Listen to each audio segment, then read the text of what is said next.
Okay, so I got my car here from here. I paid $1,200, and they just gonna keep my deposit after I return the car, and after only having the car for 2 weeks. So I only had this car for 2 weeks, and I returned the car to them, and they're just gonna keep my $1,200. So I'm going in here to find out exactly what they plan on doing with my $1,250. Let's see.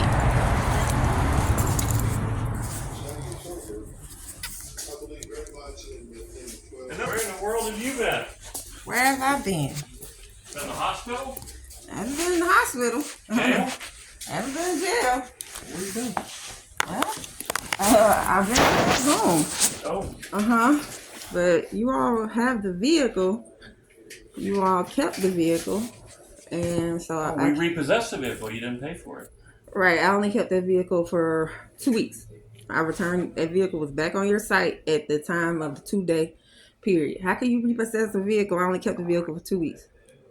Well, you didn't make the payments. We repaired it. You dropped the vehicle off for a repair. Right. I dropped the vehicle off for a repair, but I don't want the vehicle anymore. So you repossessed it? Yeah, it's a repossession if you don't pay. If you sign a contract and you don't pay for the vehicle, it's a repossession. You know that. I didn't know that. You sure you do. You can't just sign a contract and then not pay for it. Right. I mean, legally, I could send it to the attorneys and collect and do all that stuff, but I'm not going to do that. We only had it for a short time. I only had it for 2 weeks. Yeah. So I got a piece of paper saying that it was null and void, the contract. It was rescinded or something like that. I didn't bring the piece of paper. Yeah. You don't have anything like that from me? Yeah, it was from whoever I had the car loan with.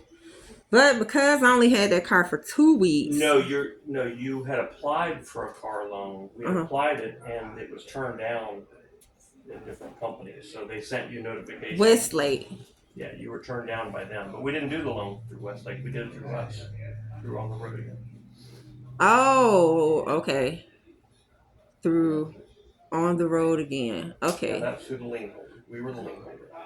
Oh, okay. I didn't know y'all had it in-house.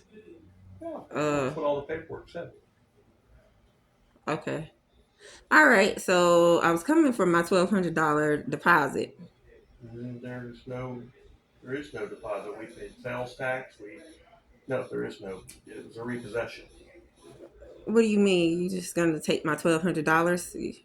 No, you bought a car. Yeah, with a $1,200 payment for a car that I no longer have. Right, but you left the car here. You didn't pay for it. You signed a contract agreeing to pay for a car. You left it here for us to repair, which we didn't have to do, but we did. Right. And then you never picked it up. Right. You never paid for it. So you walked away from us. We didn't walk away from you. So you forfeit. When you walk away from something, you forfeit that. Yeah, surely you are intelligent enough to understand that. You know that. Yeah, I know what forfeit means, but just because it was 2 weeks, so I should have 30 days. I'm not going to sit here and argue with you about it. That's what happened. So, excuse me 1 second. Samantha, can I call you back in a minute? It's not an emergency, is it? Okay. All right. I'll call you back shortly. Yeah. I'm not going to go round and round about that. That's what happened. You walked away, so that's a voluntary repossession. So I didn't report it to the credit bureau, which I could do.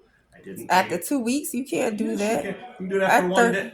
Okay. Again, you seem like you know way more about this than I do. No. I've only been doing it for 30 years. So you walked away from us. We didn't walk away from you. Okay? We didn't walk. We haven't gone anywhere. It was a lemon car. That was a lemon car. That's your opinion. We fixed it. We've resold it. The guy's driving it. He loves it. So that's your opinion. That car I just saw is in your lot. No, it's not. Okay, the car you bought is not here. We sold it. We resold it. Okay.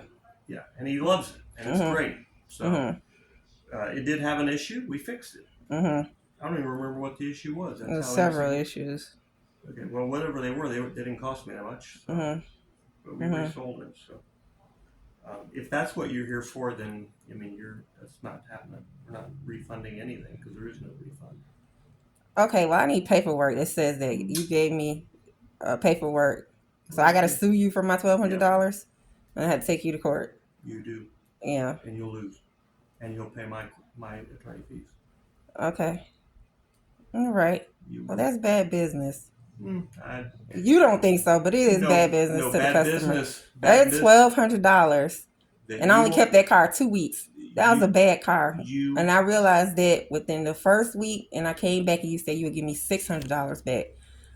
You said you would give me $600 back if I gave you that car. That was 1 week. That was less than 1 week. No, it was 1 week. Yeah. It was at 1 week. Yeah, and you didn't do that. And so the next week I brought the car back in, and you're telling me now you're just not going to give me any of the money back. You know what you did? Mm-hmm. Here's the funny part about this. You're talking like you're Miss Innocent here. You sold me a bad car. You knew that was a bad car. No, it had issues with the car. No, I can't speak on the next person, but that was a lemon car. But you brought it back for us to fix it, right? Yeah. We fixed it. At no charge. Did I ever bill you for it? No. You shouldn't sell cars like that anyway. Well, sometimes we do. We sell used cars and they have issues and we fix them. Most dealers don't fix them. Most dealers, when you come back, they say, sorry, it's as is. You bought it that way. Mm-hmm. Go fix it yourself. We didn't do that. You brought it back to us. And you know what you did? You didn't bring it back. You had it dropped off. Mm-hmm. And you cleaned everything out. You had no intention. And you didn't say anything like that to me. And now here it is, however much longer, I don't even remember the date. And now you're coming back and asking. For my money, yes. For my money. Because I only kept your car for 2 weeks. It's my money. How is it your money? I gave you my money. I worked hard for that money. You saw me walk back and forth to come in here to bring that car. It took me 3 months to put up $1,200 for that money. On MARTA. Right. And you gave me and you knew how hard I worked for that car. And you gave me a bad car. No. That was a lemon car. It had an issue. We fixed it. It wasn't worth the $10,000 that I had signed up for that car for a 2005 Lexus. You walked away from it. You didn't. Right, because but hold on. I asked for another car. No, you didn't want to give me another car. You said I didn't have a certain credit score to get one of these new cars or something like that. No, you didn't. You dropped the car off and then we never heard from you again. Yep, until today. And requesting. Okay, and so you're not going to give me back my $1,200. Of course not. For only keeping that car 2 weeks. So you feel like it's okay for that was your decision, not mine. Right, but I can return that car within a 2 week time frame. No. So you gonna keep $1,200 for only 2 weeks? Mm-hmm. Yes. Okay, so I'll just take this to court. Be happy to stand in front of a judge and tell this story. No, this goes to spiritual court. Well, I'll win there too. No.